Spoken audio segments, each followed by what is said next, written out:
So I want to do a follow-up on a video I previously did about how the coronavirus could cause the end of capitalism, at the very least, the end of hypercapitalism. But it turns out I may be wrong about that. And for one thing that I forgot, which I will announce shortly, as anyway, after reading that Trump wants to open up our country again, even after he warns a lot of death, I forgot the main big thing is that capitalism is actually built on death. It's built on a lot of it, actually.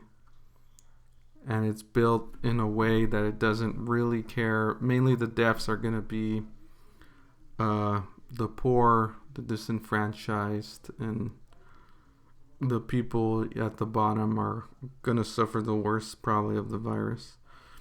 And this is how the structure works, I guess. But as I was seeing this, I mean, his reasons for opening up the country again. It says, the president has spoken earlier Saturday with the commissioners of the major sports leagues, including NFL, NBA, and Major League Baseball. They want to get back. They want to get back. They can't do this, Trump said. The fans, he added, want to get back too. So, I can tell you a date, but I think it's going to be sooner rather than later. So, as you can see, Trump is thinking of opening up the country sooner than later. And he's trying to find ways to basically open it up faster. He says he wants a second task force to look for the economy. And I guess this task force is made up basically to get the economy back and running. So he's, I mean, this guy really does just care about money and the numbers of the supposed good economy that he had, which he didn't. I'll explain in a different video why the economy was actually pretty horrible before coronavirus anyway. But anyway, so I just thought that the idea that we're going to let millions, for sure hundreds of thousands for sure are going to die. But now may actually increase that death to 1 million or so simply because of sports is something a type of stupidity I've never foreseen. That is beyond stupid. Like, really? Sports? That's the reason we're gonna put millions at risk of dying, is so that people could watch some guys throw a ball around? I mean, this is something that not even a movie like Idiocracy could really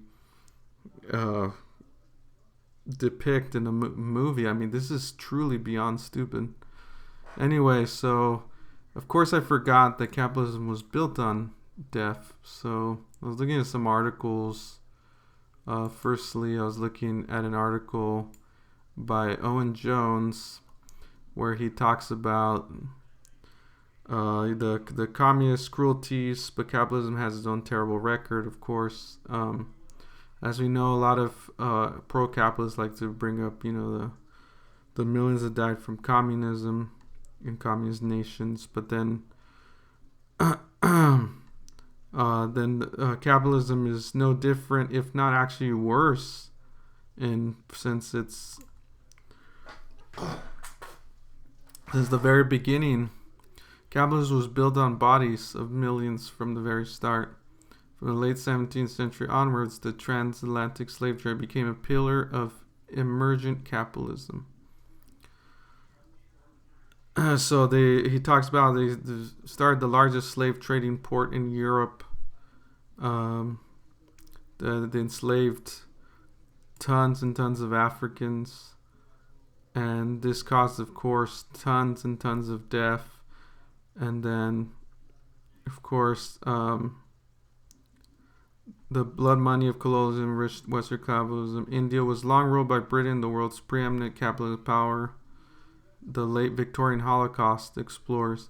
Up to 35 million Indians perished in needless famines as millions of tons of wheat was exported to Britain in times of starvation. Here was a cash cow for British capitalism, becoming the country's main source of revenue by the end of the 19th century. So, there goes 35 million Indians died because of exporting goods. Then he explains that even in the Nazis, besides all the death the Great Depression caused, the Nazis was also a form of capitalist rise and capitalism built on death, because the Nazis were against the Communist Party in Germany, as it says, which bludgeoned both communism and trade unionism. German business made huge donations to the Nazis, both before and after their rise to power. The industrial conglomerate IG Farben and Krupp among them. Many businesses profited from Nazi slave labor and the Holocaust, including IBM, BMW, Deutsche Bank, and the Schuffler Group. So there was big capitalist investment into the big Nazi uprising that killed millions and millions of people. And then we move on to, I was looking at this one, which is pretty funny. It's not funny, of course, it's super dark and stuff, but I find it funny that I found this on Reddit. So it's not like, the most credible source, but then again, these numbers are, even if they're off, they're not far off, I'm pretty sure. All of this is done through a lot of research that you could easily find online. It's not like these type of stats are hard to find online. They're well recorded. In this, the death toll of capitalism. It says 500 years of slavery, as I discussed before. The genocide of Native Americans, 50 million dead. Children killed by preventable disease, 5 million every year. Goes on and on. The Vietnam War, Korean War, which they're talking about the U.S.'s intervention, the U.S. entering those wars.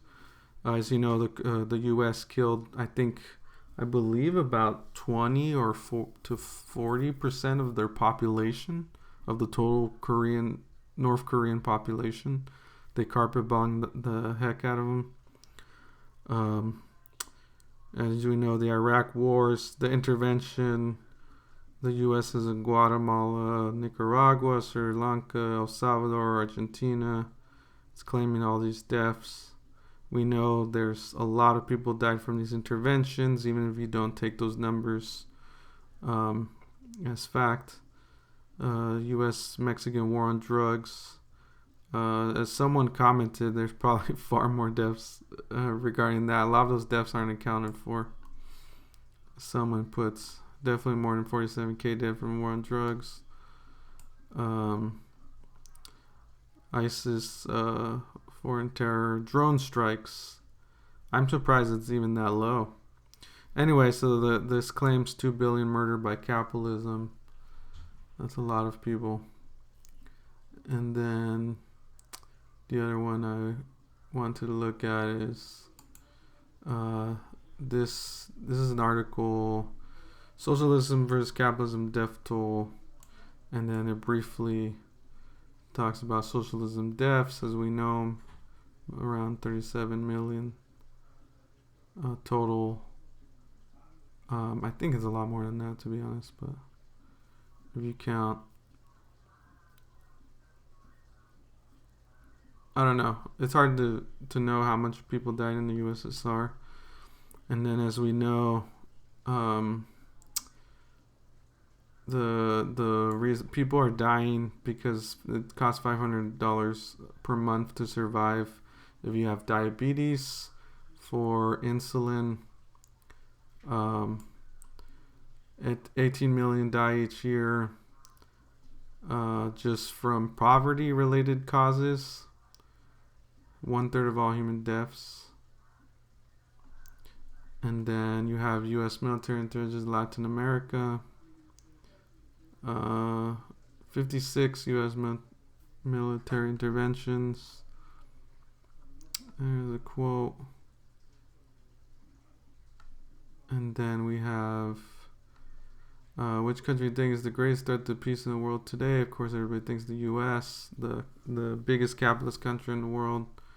Even though obviously it's a mixed economy, but they are big on world capitalism for sure. Compare Saudi Arabia, who's definitely doesn't have socialism really implanted, are far worse than a country like Venezuela. There's Trump doing business with the Saudis. These are companies profiting from war. And then, of course, there's all the deaths from arms. The U.S. has the most sales in arms by far. It's not even close. And those result in thousands upon thousands upon thousands of death. Raised to the ground, the World War. And they're talking about the other thing that this article also talks about is how the life expectancy actually went up in China.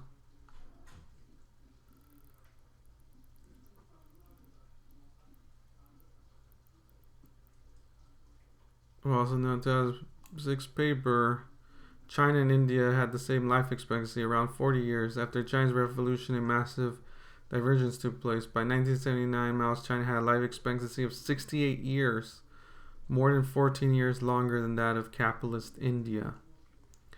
So that might have something to do with the reason why China's populations started growing so huge. Which I don't think is a good thing that it grew so big, but it shows that the life expectancy was definitely longer in China than capitalist India, and then the life expectancy was raised in the Soviet Union by 65%. So the idea, of course, the whole point of these articles is the idea that communism is strictly death related, as they like to paint it in the mainstream media a lot. Even the liberal media paints it that way, is not nuanced at all. They don't really talk about the whole picture of how many lives actually were also saved and how it increased the life expectancy. But also they never talk about how capitalism is built on death as well. So I made a miscalculation. I thought that capitalism was done for after coronavirus, what the epic toll it's going to have. But I forgot that capitalism is built on death, and it's probably going to continue. Coronavirus may not be enough to at least subdue it to a certain level, is what I thought. I thought it would reduce, but just the idea that sports is going to somehow pull us is a reason enough for us to go back out just to watch grown men throw a ball around or play with a ball, shows you that capitalism will continue, and they're gonna try to return it to the hyper capitalism stage as fast as they willingly can. So let me know what you think. What are your thoughts? Is it gonna continue back to where it was? Is capitalism over? Let me know what you think in the comment section. Alright, thanks.